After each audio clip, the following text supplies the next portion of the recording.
I'm Annoushka Dukas, and I've been designing jewellery for 30 years and collecting charms for as long as I can remember. In this podcast, I will be asking a series of extraordinary women to tell me their life story in charms. Welcome to My Life in Charms. Marine, welcome to My Life in Charms. Well, it's a pleasure. And I think I literally can't wait because I feel so inspired by you. Oh, well, I mean, I'm slightly nervous about this one.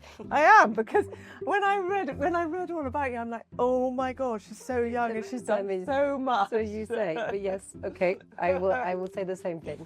So let's start with this pink bicycle. Yes. So I absolutely love the idea of this pink bicycle. So the way I've done it is absolutely kind of slightly old-fashioned bicycle in rose gold. I see it as a if you imagine just a miniature bicycle, rose gold, spinning wheels, little pink sapphires on the kind of in the middle of the spokes. I don't know what you call that bit, and little kind of leather but dark brown handles I think would look lovely with the kind of rose gold, and the pedals absolutely go round, and you can see very clearly there's a little pink sapphire there around the cog. But for me, this is an absolutely joyful pink bicycle. It's a very joyful pink bicycle. It has a lot of references. Did you read the book Women Will Run with the Wolf? No. It's a great book on, I think it's like when women go beyond what society asks of them. And there's a lot of liberation, there's a lot of singing, there's loads of poetry in that book. It's kind of passed on from woman to woman for the last 50 years. It's a really great book. And I think that bicycle was a knock-on effect to yet something that I just didn't like. So usually something when I've, I think in this example, I don't know if you remember the movie Frances Ha, one of my favorite movies by Greta Gerwig. And there's that amazing moment in the movie where she dances through the streets of New York and she knocks the door of her apartment and decides to do what exactly she wants to do. She puts all her stuff in storage and she just goes and off and dances. I think that bicycle is the same act. Those are little acts, but they're joyful acts. And I think there's an innocence to them. And at the time, when I left the cinema, my boyfriend at the time, which generally was a very bad idea and very bad decision, said that it was a really rubbish movie. Yeah. And so I just remember cycling really quickly on that pink bicycle that I had just painted, but also with the joy of saying no, with the joy of not pleasing him on what he expected me to do. And he was a bit older as well. And I think there's so much of that in that movie when she dances on the street of New York. It's not perfect. It's not pretty. It's just her being very joyful and expressing that joy through dance, through laughing, because you actually hear her laugh really loudly as well, which I think is so liberating. And I think back to kind of the act of painting, I remember the sun, the loud music, obviously the garden, but it just, it's what you said. It's just a very joyful act of not sticking to what someone expects of you. And I'm sure with women, we have to go through that many times. But freedom, I was talking about, because somebody asked me this morning what I thought kind of what female founders are all about. Yeah. And that kind of freedom and sense of authenticity to yourself. For sure. Kind of very much, I think, a female thing. I don't know whether... I think it is female because I think men to a degree have a lot of it, especially when they're born in a privileged setup. Yeah. Because they're born in a place where they can exist and become who they believe they can. Obviously, again, speaking within that privileged realm. I think with women, as we know, the road that we need to take is substantially more narrow. So I think it's, again, the act of existing, the act of becoming who you want to be on your terms, all the while bearing the consequences of what that means. But there's joy in it, and there's courage in it, and there's resilience in it, and there's also consequences to it. Yeah. So what some of the consequences that you encountered? I mean, in terms of cost, I mean, we've all... It's endless. Endless, yeah. I mean, let's just look at the endless cost. I feel, you run a company, I run a company. Like, I think realistically, your cash flow may be impacted on projects that you don't want to take because values-wise you're not aligned, and that's a direct consequence. I think at a societal level, you might come in friction with people that would have wanted you to just stay silent and smiled more than actually expressing your opinion. So that would generate some social consequences. So I think they are endless. I think as you get older, you foresee them better. So while you still have them, you walk into them. You anticipate substantially better. I think when you're younger, they still come as a shock to you because I think you're probably more idealistic and thinking that by just doing what feels right, things will just go into place. But that's obviously not the case. But your next charm, I've actually done it as a book, as a miniature book locket, so that the book opens. It's 18 karat yellow gold. And it's hinged, and it's kind of got ridges like an old-fashioned book, which is so not what your book is all about, because it's all of that. But I think the juxtaposition of the two is quite interesting. And on the front, I have put different coloured blue, kind of tonal blue sapphires to kind of indicate waves, because this has been. The waves and the seaside have been something that's obviously been very important to you. But I kind of see the book as, I thought it was so interesting because I think it's kind of, creativity really starts with editing, doesn't it? You know, when you're writing a book, it's like, it's so creative in every respect, but actually it's all about the edit in terms of how successful the execution is.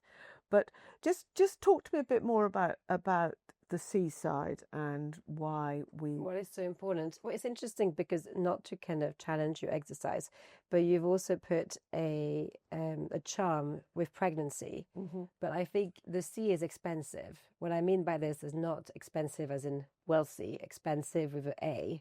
Well, you can expand onto a new horizon. And I think pregnancy is one of the few times where women are allowed to expand. And I think both of that is quite liberating. Yes. You were like, where is she going with this? There was a link.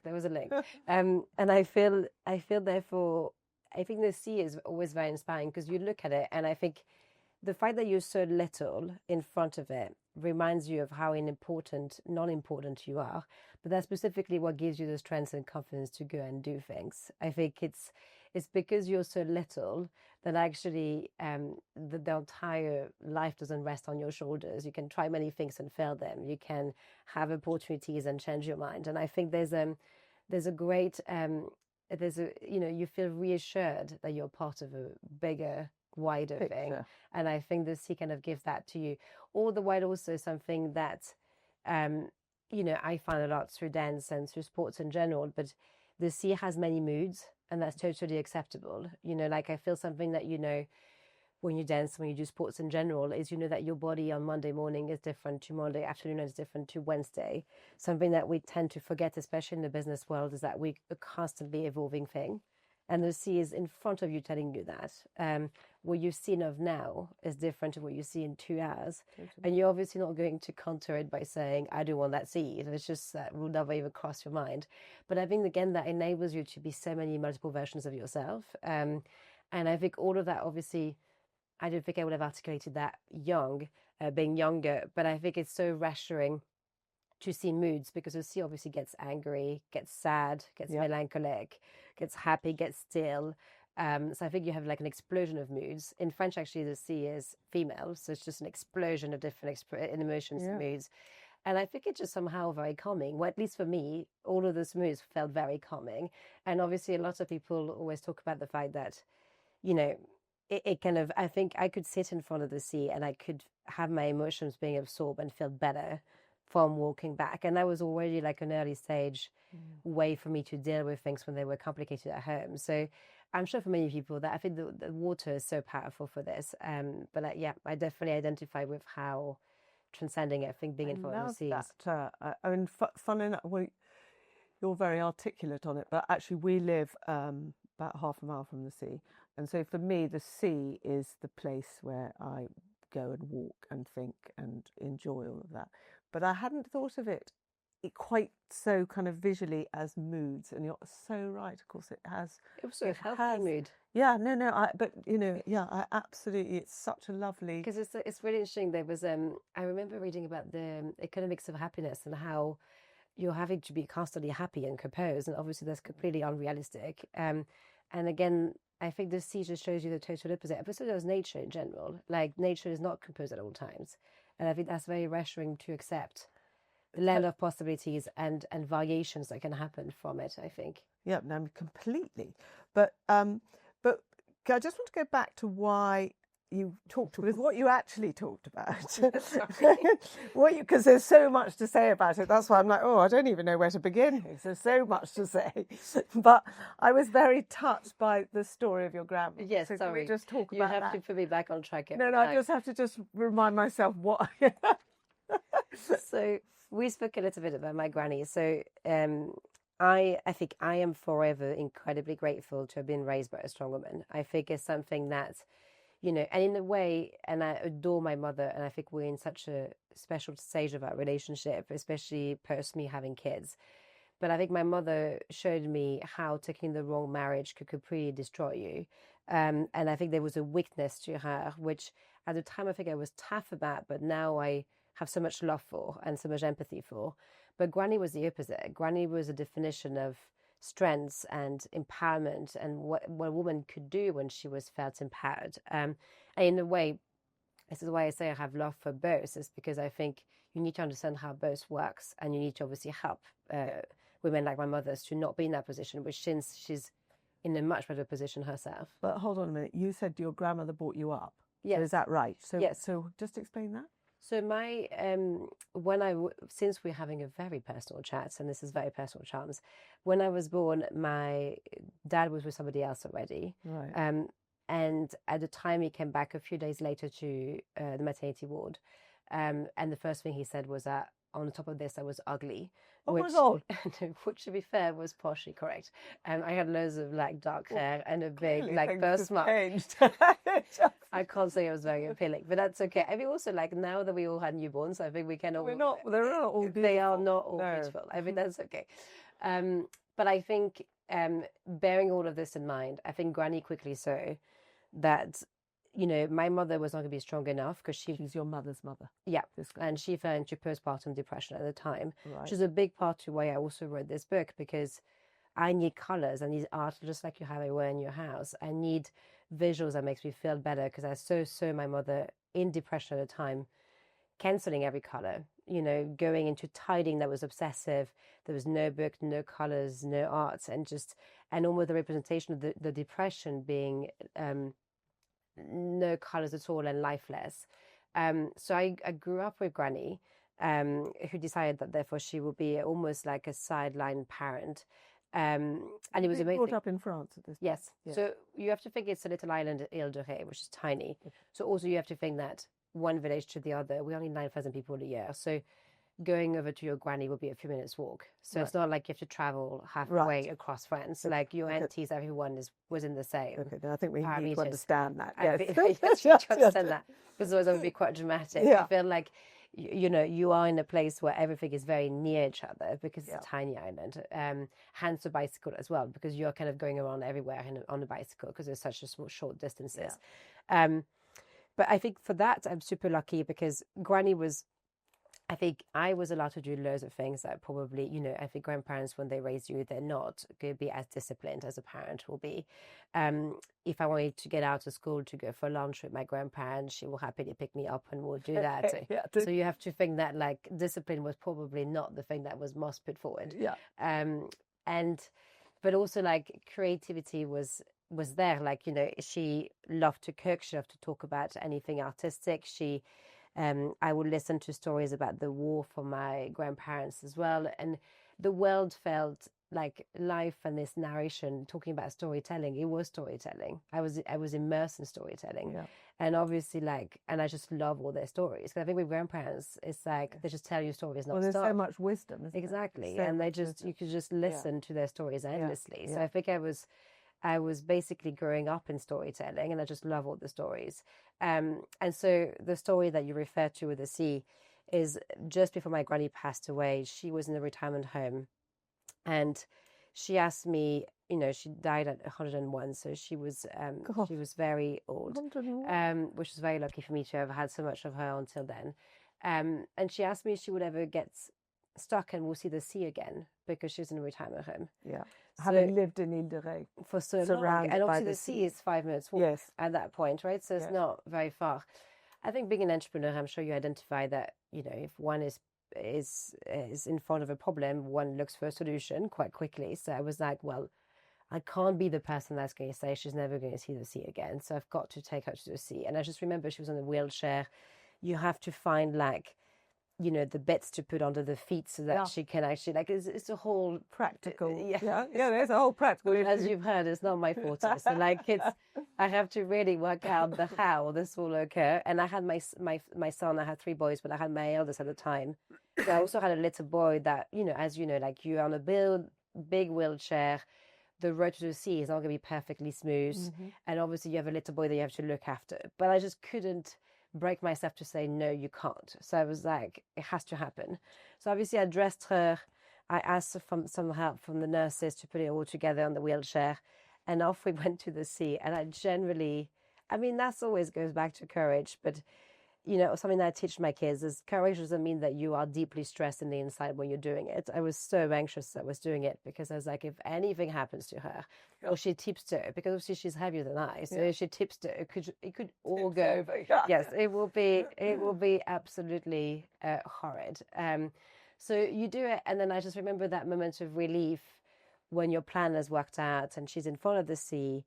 And the sheer joy again, I think so much of what we're discussing is joy, how joyful she was to be in front of the sea. And it was February, so she had her coat on, you know, she had a few curls still, and then the air was blowing into her hair. And I just remember thinking, that's the moment I need to really imprint so deeply into my memory because that's so special for us 3. Yes.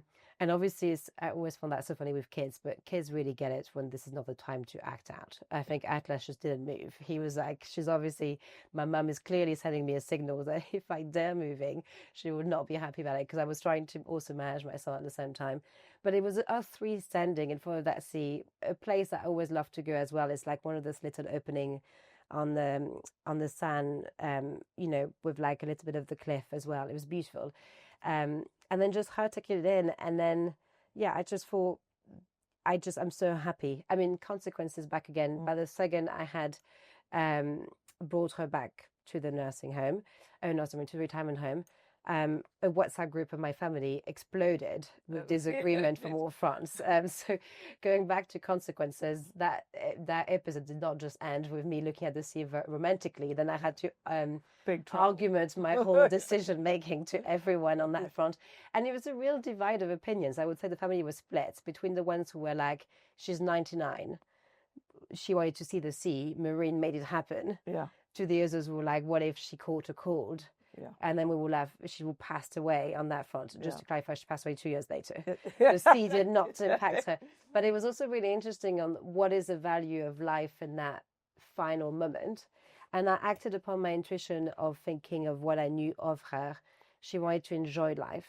So enjoyment of life had to be what was most important to her in that instance. Yeah. And that's the reason I just thought for her it was right. That she wanted to see the sea, it had to be it. Because she was someone that had enjoyed life. Absolutely. And that memory has stayed with you. I'm so happy. I'm so happy I lived it. And I'm so happy my son was there as well, because that's a memory we can both share as well. And he remembers too, I'm sure. I hope so. I mean, he was little, but I hope so. Yeah, no. So let's just talk about the book a bit, because I've chosen to make this as a book. So what was the kind of beginning of that book? When did you at what age were you when you wrote this book? So I just published it. Oh, it's recent. Yeah, a year and a half ago now. Okay, yeah. I wanted to have the right publisher because the art world has dedicated publishers, but the problem is that the reach is very small. Right. So I wanted a Penguin to make it a mainstream statement, not something that was niche. Ultimately, which has been your approach in art throughout. Always. I feel like, you know, I don't want to hear that visuals is something that only concerns people who are in the arts. 65% of us are visual learners. Like, we all consume 10,000 images a day. So we are constantly shaped by what we see. And not to kind of dismiss the conversation we're having, but we memorize 60% of what we see as opposed to 15% of what we listen to.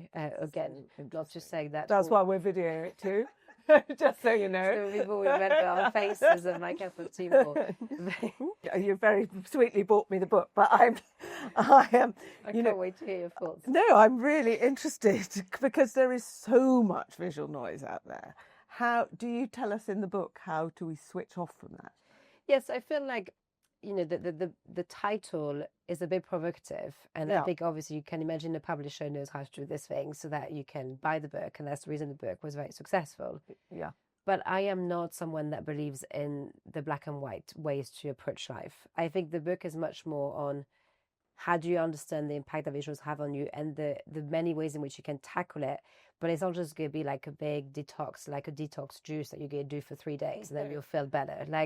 This is much more like something that hopefully you have awareness, you become more knowledgeable, and then you can start taking small steps. But I would hate to be yet another way in which you can become more perfect at 5 a.m. This is not what that book is, just to clarify. It's meant to be empowering. No, I'm really looking forward to reading it, but I'm kind of fascinated of because it is you're so right, you don't think of that, but actually the title is extremely commercial. Yes, so and it worked. And it's worked. Yeah, congratulations, that's fantastic. Well, that's obviously my publishers more than I. So congratulations to Penguin. But how are we going to deal with the kind of the AI and its ability to create images? How are we going to retain the kind of humanity and the feeling of I guess that. Well, I think I don't know if you saw, but recently we launched the very first sculpture representing postpartum. Absolutely did. We're going to talk about that. But we can talk about that now. Actually, go on. I feel, because I think to your AI point, if you were to put actual images of postpartum onto AI generators right now, so any like an OpenAI or Journey, it comes back to you without any of the stretch marks, imperfection, and having sexualized more your breast and your body. Can I just interrupt? Because I think for people listening, you should just describe actually what the sculpture is, because otherwise it doesn't mean anything. So we launched the first sculpture representing postpartum. So postpartum is the stage when you've just given birth and usually are still wearing partially nappies on, but it can last up to 2 years because, as we know, giving birth also affects you mentally and physically and can last for a little while. But that's the stage in which you've given birth and your body is undergoing some major changes mentally, physically, and with your hormones too. Yeah. So we work with 40 women that we've scanned with our artist Raven D. Clark. And so we scan those 40 bodies, which made into one. So that the final result is a woman, but she is made of 40 bodies. And then we've researched it with our academic partners, UCL, many different ways in which women felt during postpartum to be as representative as possible. So about 200 women took part in that survey.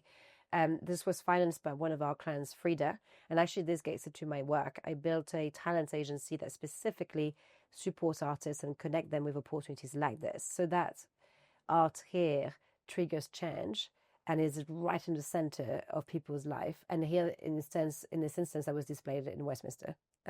Yes. So that's but if you're just if you haven't heard all of that, and because I wanted you to explain, but actually when you look at that woman, I would argue they don't actually know whether she's postpartum or not. Actually, she could actually be pregnant. It's not. So she has like a nappy. She does. She usually wear, which is quite like it's a kind of a nappy that you get up onto mid tummy. Yeah. When you go up close, she's got veins on the breast that you get when you're breastfeeding. There's definitely There's definitely the images. I could also I think the thing is, we know my postpartum will look different to another postpartum. I feel like, of course, I think, and that's. And I'm sure you've seen we got 61 million engagement on social media. It went really kind of viral. And I think that's always going to be difficult because a postpartum is so different from one woman to another. Even within my 3 kids, the first was a sepsis C-section and the last was a beautiful birth in 15 minutes. So your experiences and how you enter motherhood are going to be so drastically different that a woman cannot basically embody every experience. But to your point, I feel we tried as much as possible to represent something that people had never seen. And on your AI point, it's really interesting because postpartum is nowhere to be seen. There's no images of it. If you Google it online, there's no images too. And therefore, as we know, AI generators are feeding themselves through existing imagery. But if the imagery is already biased, which happens about for our gender, especially Like even if you prompt on AI generators, who is the CEO, you get Richard Gere in a tall glass building. You don't really get any diversity of it, right? So the AI generators are being are amplifying existing biases, which I think is one thing that's really scary. And all the biases that we know from that front. But I think from that project, that was really interesting because it was about rectifying. So now when you go back on imagery, our sculpture comes up a lot, which will then further reinform the AI generators and what postpartum actually is, which is so important because, as you know, when you give birth, you have all this weird body that you've never seen before, especially on your first, and you can't see it anywhere. So you think something is wrong with you more than actually acknowledging it everywhere. Yeah, no, of course. But let's just go back a bit because you started MT Art. You were very young. I mean, I was approached when I was running the Gallery of Steve at 23. So I started running it at 21. At 23, I was approached by an advertiser called Steph Sebag, who then sent me to LA because he said, let's just open a gallery on an E1 visa. I was thrown into a world that you would know, which is the world of celebrities. Having never dreamed of LA, bear in mind that I had not dreamed of street art either, so it was all new again. But I think what the world of LA taught me was marketing communication, which became a strength of the company to this day, and understanding the importance of engaging with marketing properly, and why my artists therefore could use some of the marketing used for the talent sectors for them to broaden their reach of audiences and broaden their voices as well. So LA was really great as a school. Okay, hold on. You just got to go back a bit because you obviously know this like the back of your hand, but we don't all know this. But it at the time, there were no artists. Talent agency. No, we built the first one. Okay, so that is extraordinary. And well, I think it's the same as you. Like you just take a leap of faith, and then you just, I keep referring to you on that front. Me, I'm like, no, I haven't done any of these things. I'm like, wow. You're not leaning in every time I'm like referring to you. But I think it's a leap of faith on something that I felt will make a lot of sense because it will provide more opportunities to artists. So only you're not just selling their works, you're offering them loads of different types of projects. Yeah. It will widen the audiences of the sector, but also give the artist a stronger voice, which was important to me at the time. All the while being a more sustainable business model, which is also important to me financially because I still had to look after myself. So like something that was sustainable financially was key. So the way it works is that you're actually investing in the artists, in helping them to find. Just explain. Exactly so we back artists. Yeah. At this stage, from established artists like Annette Bertinsky up to emerging talents, and then we provide them with loads of different opportunities from the entertainment world to up to public art spaces to exhibitions, museum opportunities, digital opportunities. But you are, rather than having a gallery where like people walk into your gallery, that's where the opportunities happen. A talent agency, and that's the same for musicians or actors or sportives, you revolve around an office with directors of different divisions that constantly pitch this artist in the context of public art, brand partnerships, museum partnerships. That's the difference. But bottom line, it's Jerry Maguire that pitches talents. That's what you are. You're passionate about who you work with, you want them to succeed, and you create opportunities for them.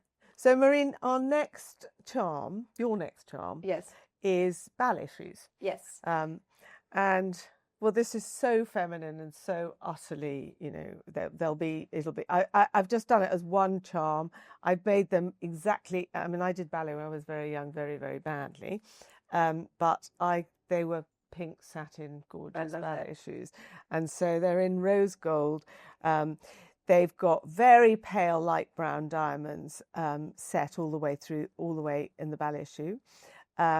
And then rose gold ribbons with a little bow at the back of the heel, and it's got your name in the sole, which will it'll just be really pretty, really feminine. But can we just talk about why a ballet shoe? So I went back into ballet when I gave birth to my second. Back into it. So yes. You've been doing ballet for years? When I was younger. Right. And then I went back because at this point it felt that, there was no space for me. There was no that focused space when I could regain my creativity. At the time I had 2, now I had 3. Okay. Now I have 3. So this is after the third? That's after the second I went back. After the second, okay. But we're leaning to the third, I promise. Yeah, okay.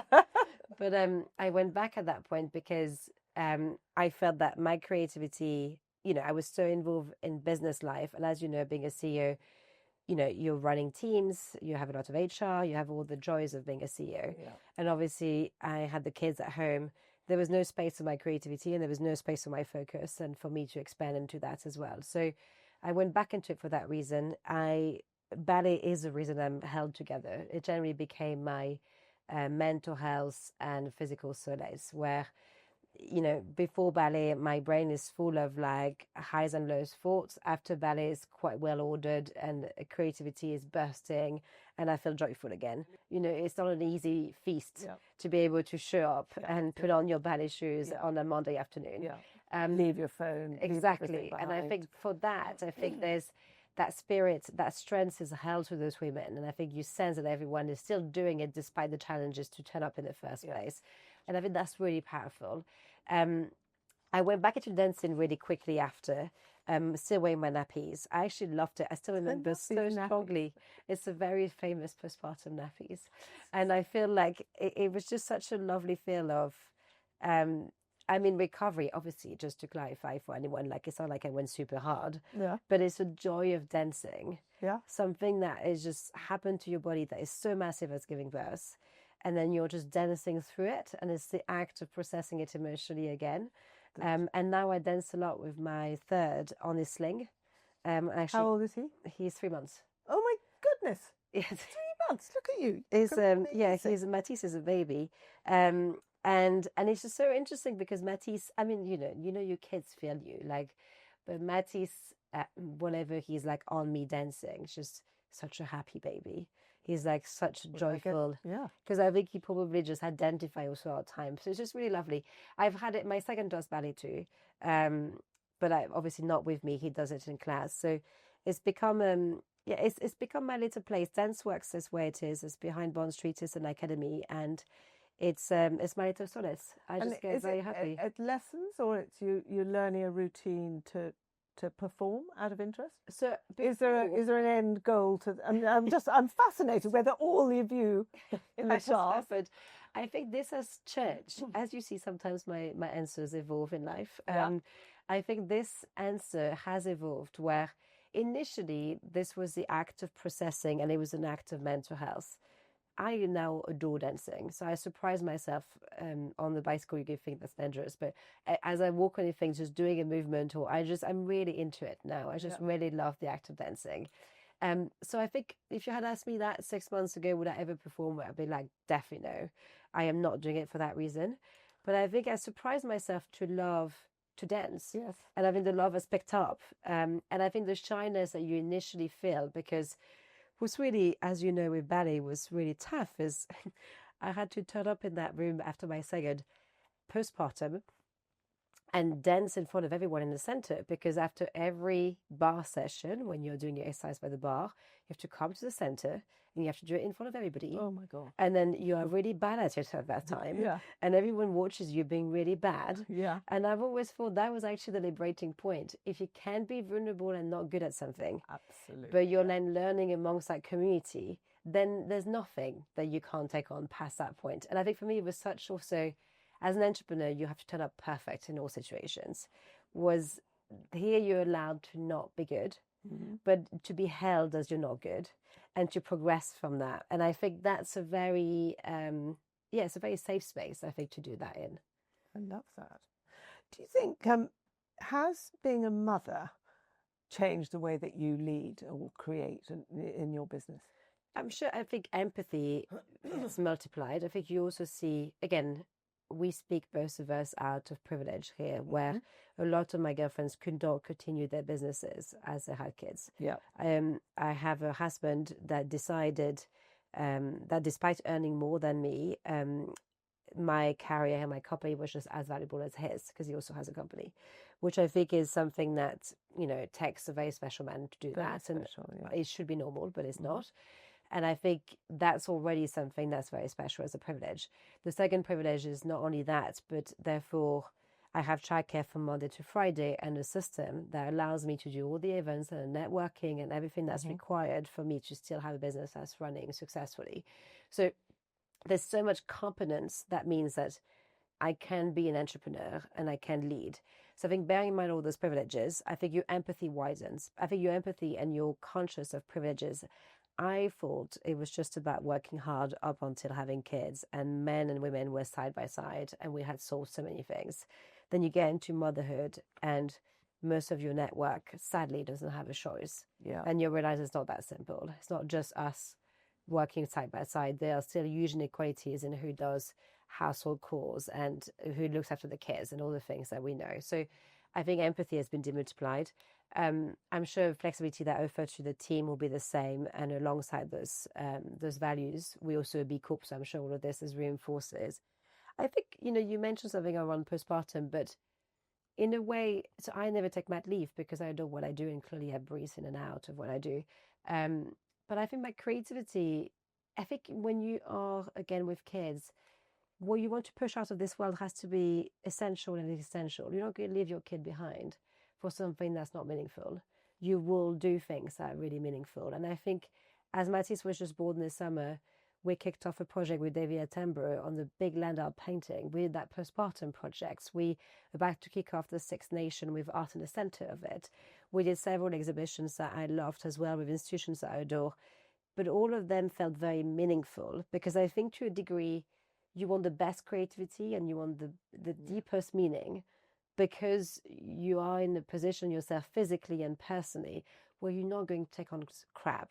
You're not going to work with someone that's unpleasant. You're not going to do something that you don't want to do because you already sacrifice a lot in terms of showing up and turn up to work. So it probably helps in making decision making that's more essential, I think.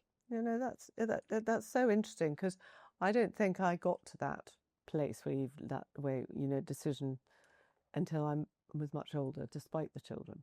I think I was much later to think, actually, I don't know why, but... What made you get to that place? I think probably experience and sod it type of view. I'm kind of able to say, actually, we won't do it. If I don't want to do it, I'm not going to do it, or I don't like it, or yeah. But as you say, that's a place of a privilege. Absolutely, it's a huge place of privilege, but it's also a place of having your priorities straight. Yes, I think kids give you priorities, and I think it's again, would you want to answer to an unpleasant colleague or endless email rather than being with your kid? The answer is no. Yeah, of course. So I feel this is where you're leading towards. Well, let's just simplify life and do what matters. Yes, but I think that's a lot of wisdom that's come at a very young age. I think postpartum wisdom. That is valley wisdom. I've read somewhere that you said that your life is full but not busy. Did I say that? Yeah, apparently. And I'm like, okay, so what's the difference to you? That's interesting. Yeah, I think it's very interesting. I'm trying to think how I'm going to answer that question without disclosing all my tricks and tips on this. No, as well. Please do. So I think we just talked about priorities. I think, again, it goes back to, I will take a meeting if a meeting is required, but if not, it will be a call. I will have moments within my day where I go, even when we had Freeze Week just happened. Yeah. We had literally 7 exhibition launching. I still took the time to collect the kids at school at 3 p.m. or do the ballet. I don't disclose it. I don't say I'm going off and doing that. Mm-hmm.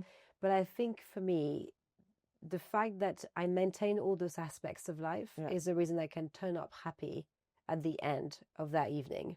If I didn't, and I just was back-to-back busy in terms of my workplace, I think I wouldn't be able to turn up as full and as meaningfully in the evening.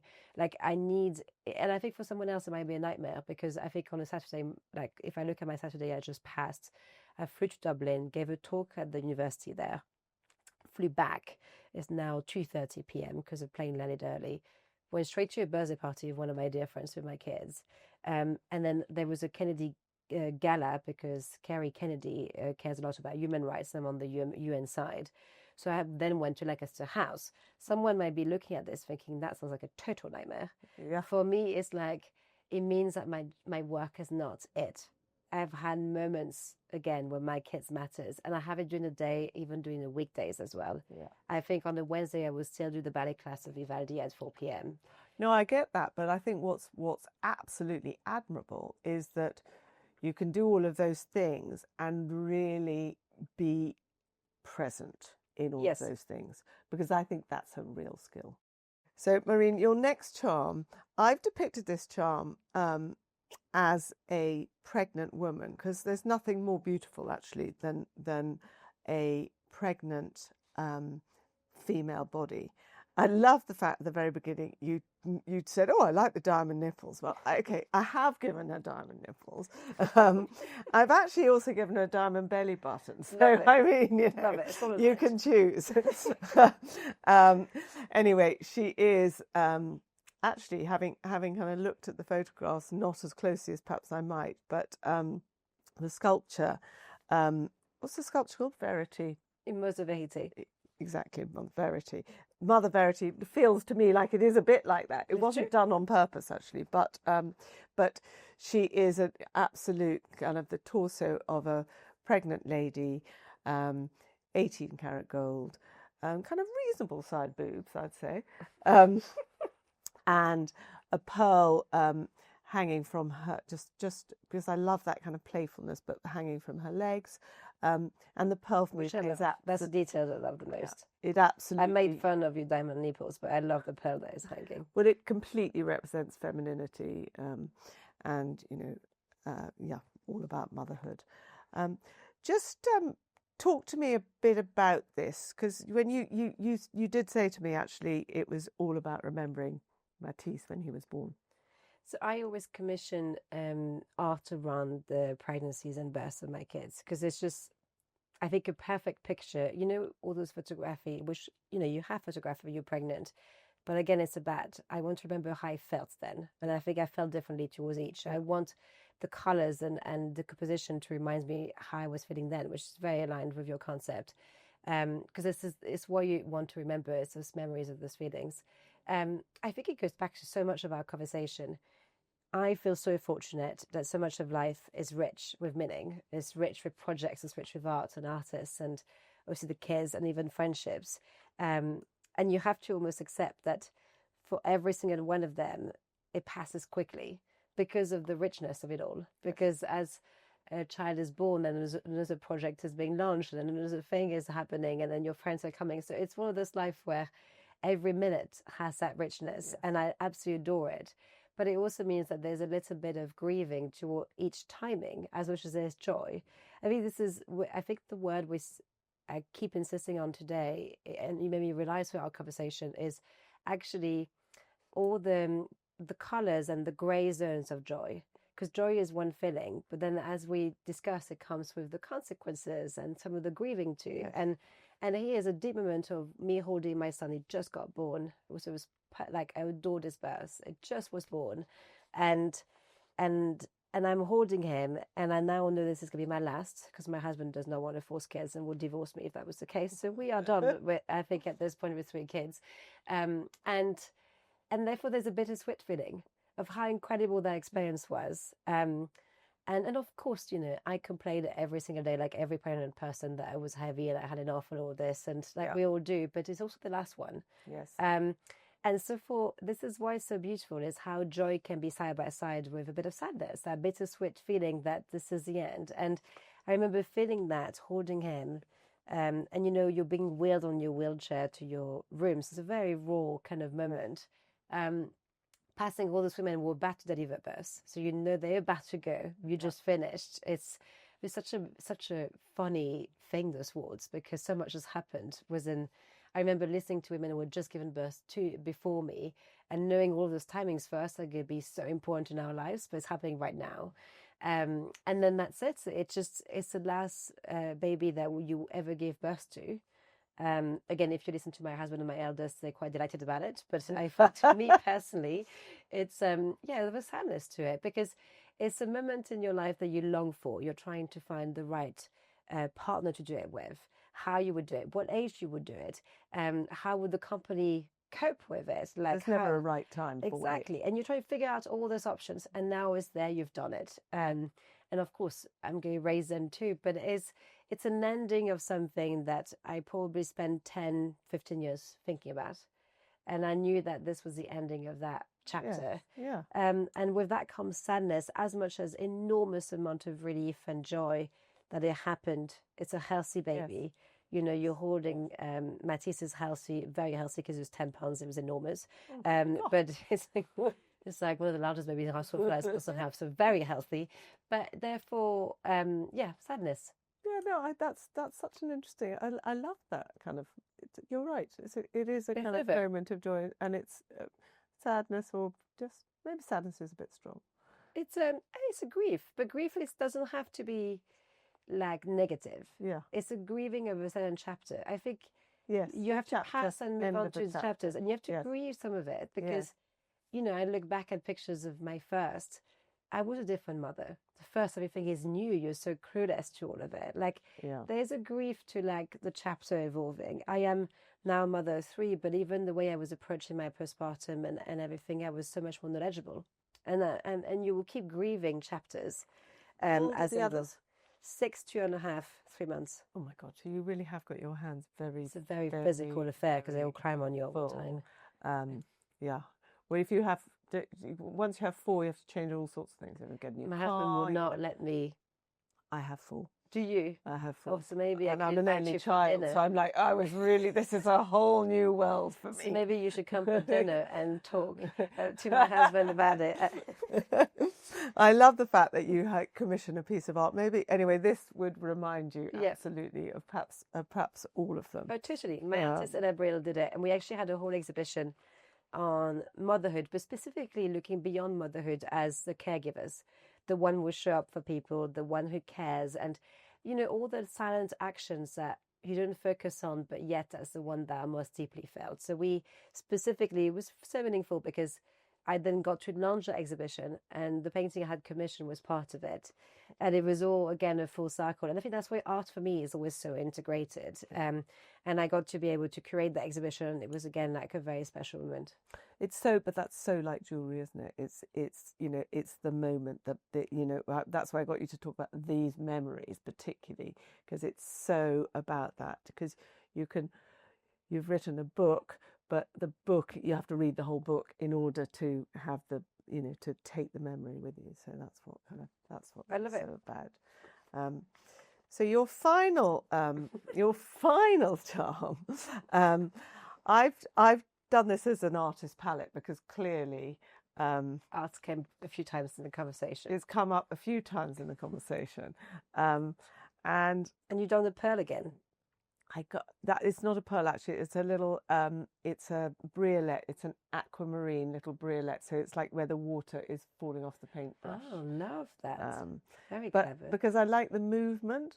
But it's interesting. I mean, obviously we've talked a lot about art, but I also, in talking to you now, I'm thinking actually this could represent, rather than just art in its kind of obvious format.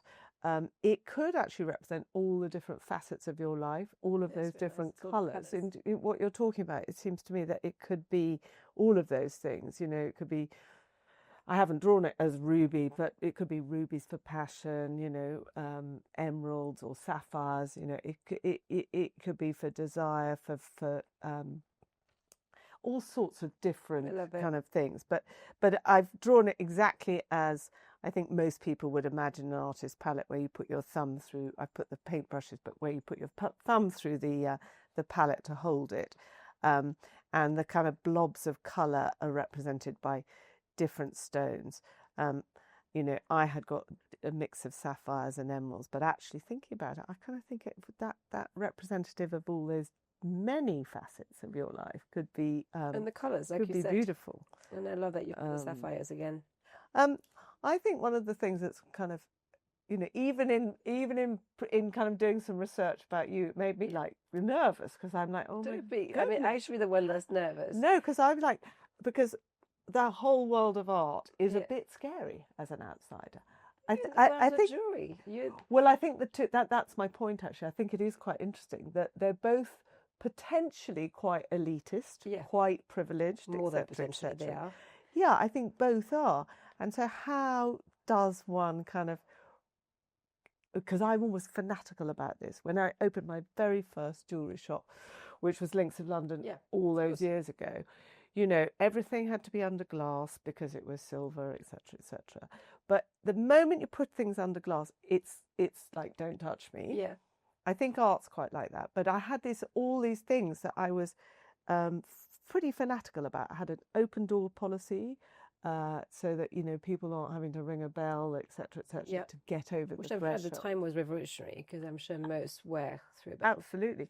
And I had kind of music so that you weren't terribly aware of yourself in this in the steps, and carpet on the floor so you weren't, because then nobody was wearing trainers, you know, they were click clack heels. Yeah. So all of those things to make it less intimidating and less scary.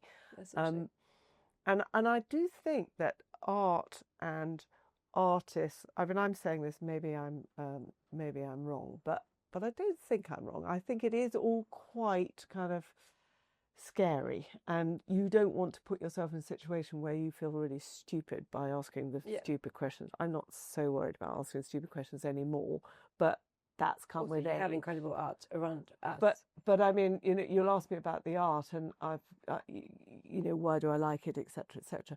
I might not be able to answer it in what I would consider to be an articulate kind of manner. But how do we?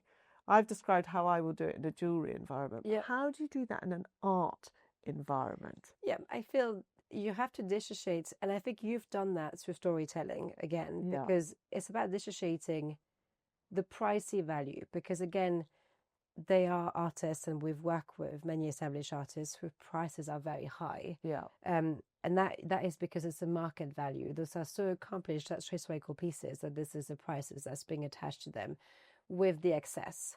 And I think that's how you differentiate the both. And you said it is that, you know, you do that through storytelling, where for me, when I integrate art on the streets, yes, someone has paid, and quite a large amount, to make sure this is being produced, because like the postpartum project was bronze, for instance, so that's how expensive material, but your access to it is free.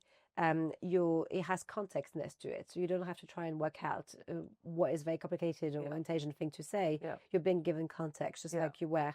It's also the environment that you know you're familiar with, so it gets through that familiarity. Hopefully this is less disruptive than think that you have to enter a very posh gallery to kind of get in. And so I think public art for me will be my first kind of access. I think the second is, I'm from a generation where, you know, my artist Derek Bertang was discovered being in Ghana through social media. So before, the only way in which you could be discovered as an artist was to ultimately know someone in the art world that could show you was in the gallery. This has changed again, because you could be somewhere in Ghana doing something incredible and then send me a message on LinkedIn or Instagram, and I could start a conversation, or so my team could start a conversation. I think that also has broken down a lot of barriers. And for all the flaws of social media, you see here how social media can be, you know, so helpful in breaking down those barriers. And I think it's just the conversations that we're having shows that it's about human beings, it's about life. It's forgetting for 2 seconds the social status element, which I'm sure has attracted people to our sectors. But I think for both of us, I love creativity. I'm a creative. I value artists deeply. It's so much beyond status. It's about human conversation. It's about making sure that the life we live, the values that we have, the meanings that we make is represented artistically, and then we get to share them all together through this art piece and also this art project. So I am far beyond whether or not this is a type of person or not, because I want my visual conversation to be as representative of everybody. Yeah, I think that's really, that absolutely addresses that one on one level. But what it doesn't, what the other thing that I think is really scary about art, no matter whether you can afford it, can't afford it, etc., is when you're faced with a piece of, you're looking at a piece of art, and you're looking at it and go, well, is it just a load of splodges of orange, or is it? Which sometimes it is. Which it may be, but it's scary to ask the question is, So I think what is that's this?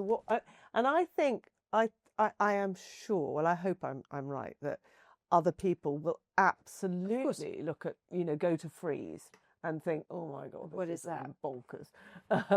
But I think that goes and back it makes you feel stupid. That's what I'm when I'm talking about elitist. I'm not necessarily talking about the money. I'm talking about the fact that it makes you feel stupid. I had that conversation with one of my investors.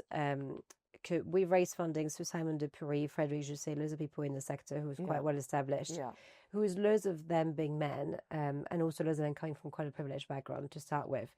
And one of them was like, I just don't understand how people just don't take risk and put themselves in really uncomfortable position. I put myself in comfortable position 10 times a day. And I said to him that it took me 16 to 17 years back to Bali, how much it helped me to be comfortable, to be in an uncomfortable position and be vulnerable in that position. What I mean by this is that it ultimately takes so much confidence to be like, I'm okay asking you questions about not knowing anything or trying something, which is, again, back to agenda, I think really is also coming to our agenda on that front. It takes us confidence to actually be uncomfortable, to take risks are uncomfortable, to put ourselves out there in a way that we're not perfect or we don't know how to do it or we're not articulated enough. And I think all of this, unfortunately, comes to privileges. And I think that is by far one of the biggest battles when it comes to the arts is you're talking to someone now where it's been 18 years I'm in it. So, of course, I'm very articulated in it. That's all I do in and out for 18 years. Yes. But, once upon a time, my first ever museum that I ever seen was at 17 years old. Before that, I'd never seen any art. So it's always hard because now you see me as a product of someone that breathes art in and out and is so comfortable in it. But I think you have to remember that my start to life with it was the visual environment. It wasn't the arts. It was just appreciating that while being by the sea and finding that beautiful, I felt better. That's all it really was at the start. Yeah.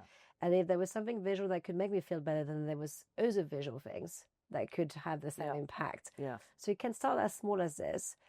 Articulation, for me, I don't mind. Someone can say whatever they want about the work. I think what's interesting is, what you would find with the art world, and I'm sure you have it in the jewelry world, frankly, loads of people in the art world will use extra complicated adjectives now amplified with ChatGPT. Yes. But if you were to actually ask them about why they use that adjective, they will have absolutely no idea why they use that adjective. Yeah. So I love a direct, personal understanding of why someone loves a work of art.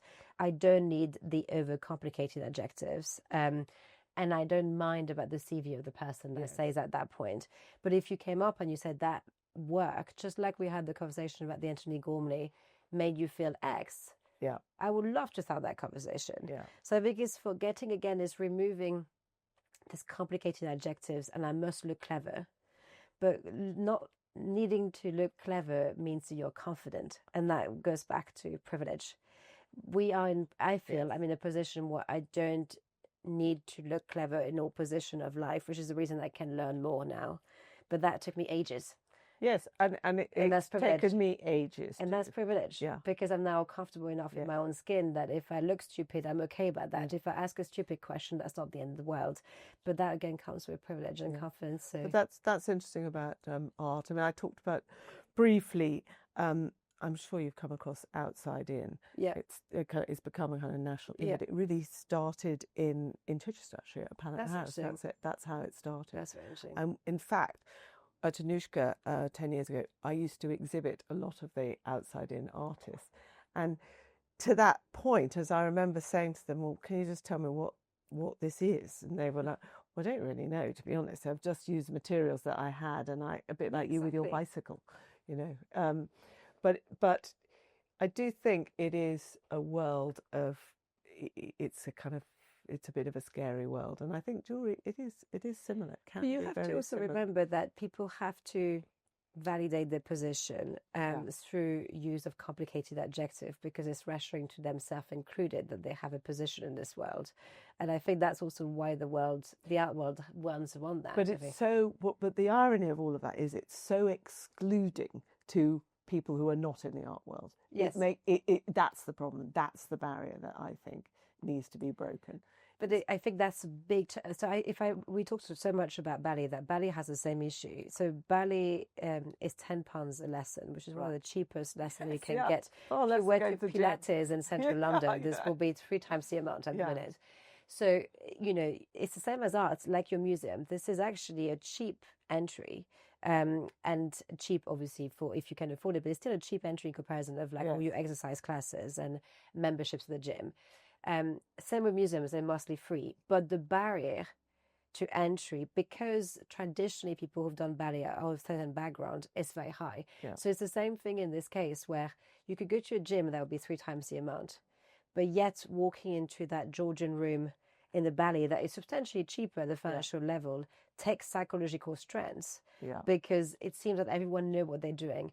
Unfortunately, as you know, being in the world of jewelry, and I know being in the world of art and now a bit in ballet, once you're in it, you realize no one has a clue. Everyone has started at some point. Yeah. Everyone is doing their pirouette and be like, damn, I just didn't do the foot in the right way. Everyone is thinking that way. Yeah. But it takes you to be in it to realize that we all try to figure it out, and we have endless questions to it. Yeah. But unfortunately, you have to be in the door to then work this one out. Yeah, but it's just imposter syndrome, and I think women confidence. Yeah, women particularly.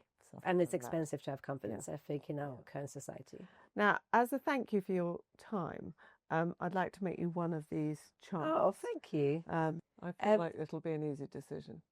Yes, I feel that after what you said, which is that the painting here, the artist actually represents most of our conversation. I think I should lean into what you said. What do you think? I think so. And to be honest, when I did it, I was like, it's not what I was thinking at all.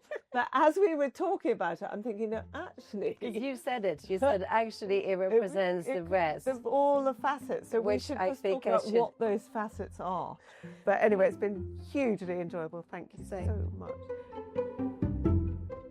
Thank you for joining us on My Life in Charms. If today's conversation has inspired you to reflect on your own story, begin your Life in Charms journey at Annoushka.com or email bespoke@Annoushka.com. And don't forget to follow or subscribe to hear more extraordinary stories told in jewels.